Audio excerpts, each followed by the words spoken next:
যি মহিলাই একেটা কাম কৰে সেই মহিলাৰ ঘৰত কেতিয়াও মা লক্ষ্মী নাহে সেই মহিলাৰ ঘৰত সদায় দৰিদ্ৰতা থাকে এতিয়া আপুনি যদি মহিলা আপুনি জনাটো প্ৰয়োজন যে আপোনাৰ ঘৰত আপুনি কি কৰিলে মা লক্ষ্মী নাহে বহু মহিলাই কথাবোৰ উৰুৱাই দিয়ে বহু মহিলাই উপলঙা কৰে বা বহু মহিলাই মোক ক'ব বা বৰ ডাঙৰ ডাঙৰ কথা কোৱা বুলি এতিয়া কথাটো হৈছে এই কথাবোৰ আপুনি শাস্ত্ৰ অধ্যয়ন কৰিলে পাব বা আপুনি শাস্ত্ৰ অধ্যয়ন কৰিব নালাগে আপুনি পুৰণি কলীয়া যদি নীতি নিয়ম চাই তাত আপুনি এই কথাবোৰ বিশেষকে পাব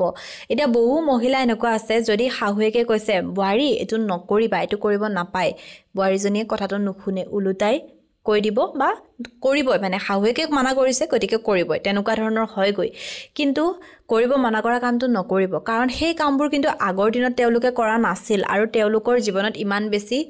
সমস্যা নাছিল বৰ ধুনীয়াকৈ লাইফটো কিন্তু তেওঁলোকে পাৰ কৰি দিছিল আৰু ইমান বয়সলৈ জীয়াইও আছে কিন্তু আজিকালি সম্পূৰ্ণ এটা উলুটা ছবিয়ে দেখিবলৈ পোৱা যায় আজিকালি মানুহ ইমান বছৰলৈ জীয়াইও নাথাকে বিভিন্ন ধৰণৰ সমস্যা এইবোৰৰ গুৰিতে কিন্তু আমাৰ নীতি নিয়মসমূহে হয় বা আমি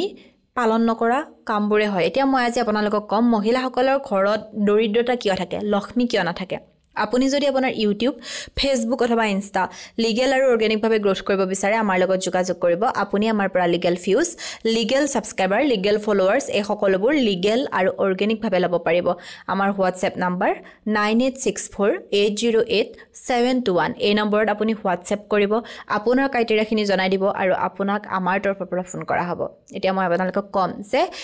এখন ঘৰত দৰিদ্ৰতা কিয় আহে প্ৰথম যেই ঘৰৰ মহিলাই নিজৰ স্বামীক সন্মান নকৰে সেই ঘৰত দৰিদ্ৰতা 100% থাকিবই মই নিজৰ চকুৰ সন্মুখতো দেখিছো আপোনালোকেও হয়তো দেখিছে স্বামীক একেবাৰে বেয়া ব্যৱহাৰ কৰে তই বুলি মাতে তই মাতাটো মই এৰিলোৱে কোনোবাখিনিত স্বামীজনক মানে ইমানেই বেয়া কথাৰে গালি গালাজ পাৰে মানুহৰ আগত বেয়া ব্যৱহাৰ কৰে তেনেকুৱা মহিলাৰ ঘৰত কেতিয়াও লক্ষ্মী নাথাকে আপুনি দেখিব সেই মহিলাগৰাকী বিয়া হৈ অহালৈকে বা সেই মহিলাগৰাকী এখন ঘৰত অহাৰ আগলৈকে যদি সেই ঘৰখনত ভাল দিন আছিল মহিলাগৰাকী অহাৰ পিছত কিন্তু সেই ঘৰখনত বেয়া দিন আহিছে কিয় আহিছে জানেনে কাৰণ মহিলাগৰাকী কোনো ধৰণৰ নীতি নিয়ম অনুসৰণ নকৰে মানিবলৈ মানুহে টান পালেও বা কথাবোৰ শুনিবলৈ অপ্ৰিয় হলেও এই কথাবোৰ সত্য কাৰণ নীতি নিয়ম বোলা বস্তুটো আগৰ পৰা চলিয়ে আহিছে আৰু তেনেকৈ মানুহৰ জীৱনটো অতিবাহিত হৈছে আৰু শাস্ত্ৰয়ো সেই কথাবোৰে কয় গতিকে আপুনি যিমান পাৰে মানিব আপোনাৰ স্বামী দেৱতা আপুনি ভগৱানক যেনেকৈ পূজা কৰে নিজৰ স্বামীকো কৰিব আপোনাৰ স্বামীয়ে যদি আপোনাক বহুত বেছি নিৰ্যাতন কৰিছে তেনে ক্ষেত্ৰত আপুনি আপোনাৰ স্বামীক বেয়া পাইছে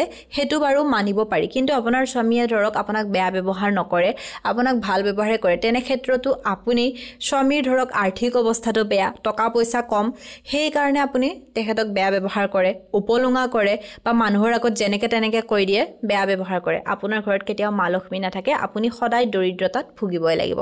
দ্বিতীয়তে হৈছে যি মহিলাই অনবৰতে ঘৰত হাই কাজিয়া কৰি থাকে কলৈ একেই কথা স্বামীক অনবৰতে গালি দি থাকে বা ঘৰখনত হাই কাজিয়া হুলস্থুল পৰিৱেশ কৰি থাকে সেই মহিলাৰ ঘৰতো মা লক্ষ্মী নাথাকে